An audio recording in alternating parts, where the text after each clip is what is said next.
Hello friends, welcome back to my channel. বন্ধুরা, লোকসভার সাধারণ নির্বাচন 2024-এ ভোটকর্মীদের প্রশিক্ষণ অলরেডি শুরু হয়ে গেছে।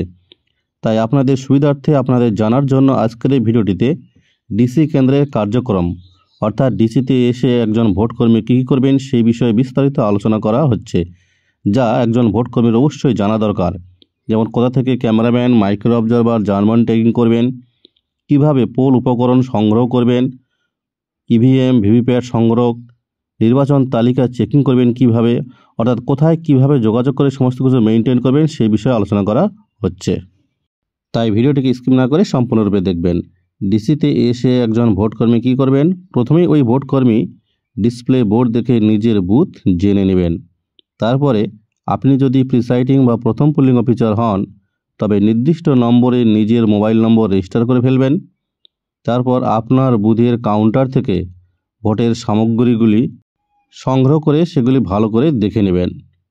তারপরে আপনার বুথে মাইক্রো অবজারভার, ভিডিও ক্যামেরা থাকলে তার সঙ্গে যোগাযোগ করতে হবে। যদি ওয়েবকাস্টিং থাকে তাহলে তার টেকনিক্যাল আগেই আপনার বুথে পৌঁছে যাবে, সে বিষয়ে আপনাকে মাথা ঘামানোর প্রয়োজন নেই। এরপরে ভেহিক্যাল ট্যাগিং কাউন্টার থেকে আপনার বুথের জন্য নির্দিষ্ট গাড়িটি খুঁজে নেবেন।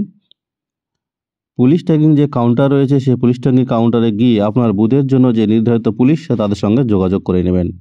মনে রাখবেন, আপনার সেক্টরে নিরাপত্তা বাহিনী নিয়েই কিন্তু আপনি ভোট কেন্দ্রে পৌঁছাবেন।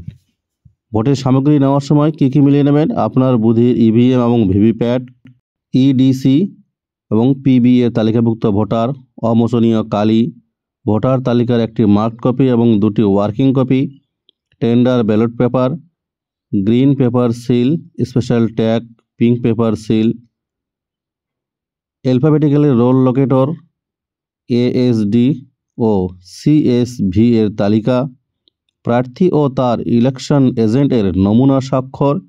এছাড়া 10 নম্বরে যে বিষয়টি রয়েছে গুরুত্বপূর্ণ বিষয়, form 17 register of voters, 17 C presiding অফিসারের ডায়েরি, প্রিসাইডিং অফিসারের ঘোষণাপত্র অর্থাৎ প্রিসাইডিং অফিসার্স রিপোর্ট 1, 2, 3, 4, 5, এগুলি সব মিলিয়ে নিতে হবে। এছাড়া এখানে যেগুলো রয়েছে অ্যারোস, ক্রসমার্ক, এগুলো যদি পঞ্চায়েত ভোটে হয় তাহলে কিন্তু এগুলো প্রয়োজন হয়, যদিও এগুলো এখানে প্রয়োজন নেই।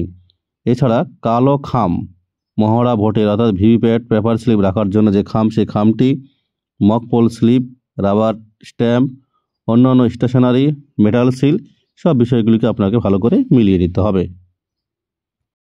এরপরে ইভিএম এবং ভিভিপ্যাট এবং অন্যান্য যে সামগ্রীগুলি সেগুলি ভালো করে নজর রাখতে হবে। বিশেষ করে ইভিএমের ক্ষেত্রে দেখে নিন যে ইভিএম এবং ভিভিপ্যাটটি আপনার বুথের কিনা। অ্যাড্রেস ট্যাগটি পরীক্ষা করুন এবং কাউন্টারে রাখা রেজিস্টারে উল্লেখিত ওই ইভিএম ভিভিপ্যাটটির সাথে সেটি মিলছে কিনা দেখে নেবেন। এরপরে সি অর্থাৎ কন্ট্রোল ইউনিটের ক্যান্ডিডেট সেট সেকশন যেন সিল করা থাকে। বিইউ অর্থাৎ ব্যালট ইউনিটতে ব্যালট পেপার ঠিক মতন লাগানো আছে কিনা সেই বিষয়টি অবশ্যই দেখে নেবেন। এরপরে বিইউ এর থাম্ব হুইলটি 1 নম্বর স্থানে আছে কিনা, যদি প্রার্থীর সংখ্যা 9টা সমেত 16 এর মধ্যে হয়, এবং বিইউতে খোলা নীল বোতামের সংখ্যা সমান সমান প্রার্থীর সংখ্যা প্লাস 9টা আছে এবং অন্য নীল বোতামগুলি মার্কিং করা আছে কিনা এই বিষয়টি কিন্তু দেখে নেবেন। এরপর বিইউটি সঠিকভাবে সিল করা আছে কিনা আপনার কাছে থাকা চেকলিস্ট অনুসারে মিলিয়ে নিন যে আপনি সব কিছু পেয়েছেন, যেমন ইভিএম, ভিভিপ্যাট, অমোচনীয় কালি, মার্কড ভোটার তালিকা, tender ballot paper, green paper seal, special tag ইত্যাদি বিষয়গুলি আপনি সঠিকভাবে পেয়েছেন কিনা। ভোটার তালিকার মার্কড কপি সমস্ত অংশ দেখে নিশ্চিত হন যে এটি আপনার বুথেরই ভোটার তালিকা। দেখে নিন যে মাদার রোল এ বিয়োজন এবং সংযোজন যথাক্রমে আড়াআড়িভাবে ডিলিটেড এবং হ্যাশ দিয়ে উল্লেখ করা আছে কি না। মার্কড কপিতে মোট ইডিসি পোস্টাল ব্যালট ভোটারের সংখ্যা দেখে নিন। মার্কিং থাকলে যেন সে পাতাটি অথেন্টিকেট করা থাকে। ডিসিতে কোনো ভিভিপ্যাট পরীক্ষা করা নিষিদ্ধ, মক পোলের আগে চেক করা যাবে না। ইভিএম ভিভিপ্যাট নিয়ে নির্ধারিত গাড়ি ছাড়া অন্য কোনো গাড়িতে চড়বেন না। নির্দেশিত সরকারি ভবন ব্যতীত অন্য কোথাও রাখবেন না।